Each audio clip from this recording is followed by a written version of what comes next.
قرآن حکیم میں اللہ تعالیٰ نے اگلی امتوں کا ذکر کرتے ہوئے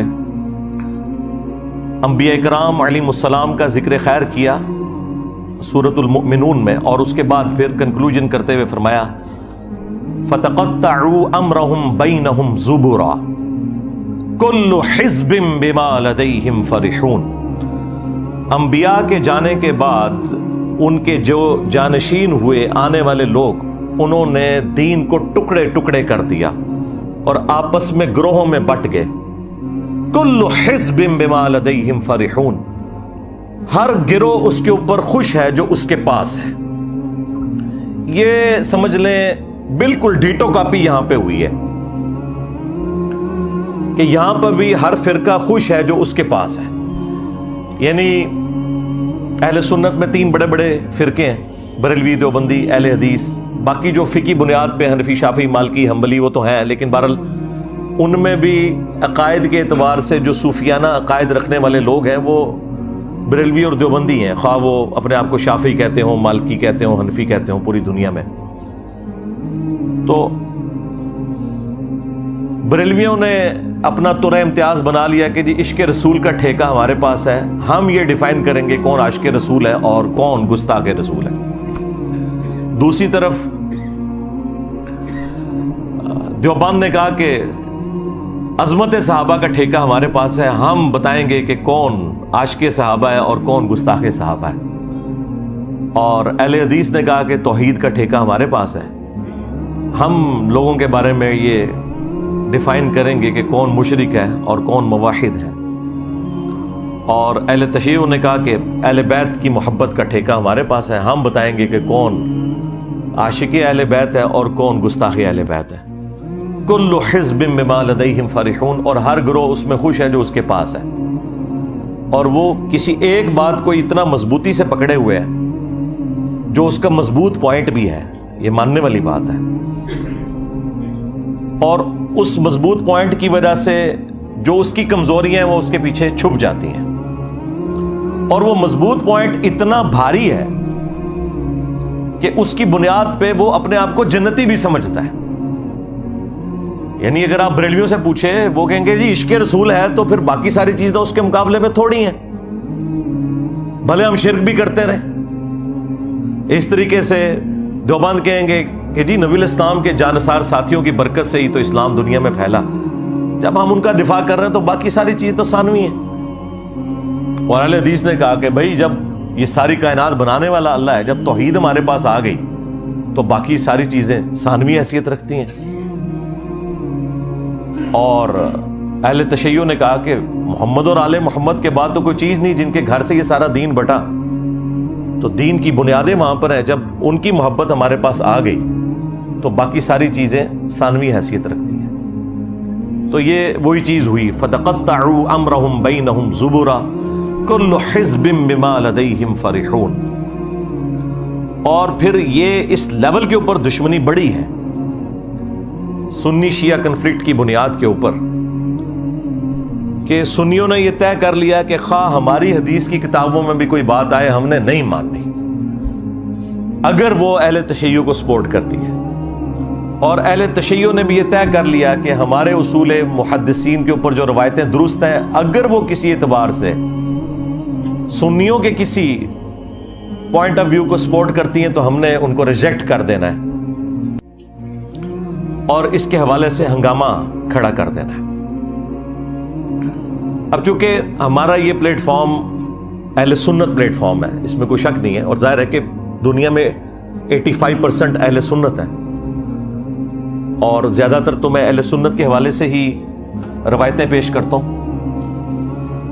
باقی جو قرآن ہے ظاہر ہے وہ تو اہل سنت اہل تشیع کے ہاں کامن ہے۔ اہل سنت کے ہاں جو اس بڑے لیول کی خرابی آئی کہ انہوں نے جان بوجھ کر سنت چیزوں کو بھی نہ صرف گمراہی بنا کر پیش کیا بلکہ جہنمیوں کی علامت بتا دیا۔ اس کے اوپر میں اب گھنٹوں صرف اسی ٹاپک پہ بول سکتا ہوں۔ یہ آج کی جو گفتگو ہے نا، ہو سکتا ہے میں 2-2.5 گھنٹے بولوں، لیکن یہ میں اگر 2-3 دن بھی بولتا رہوں نا مسلسل، تو یہ ساری کی ساری گفتگو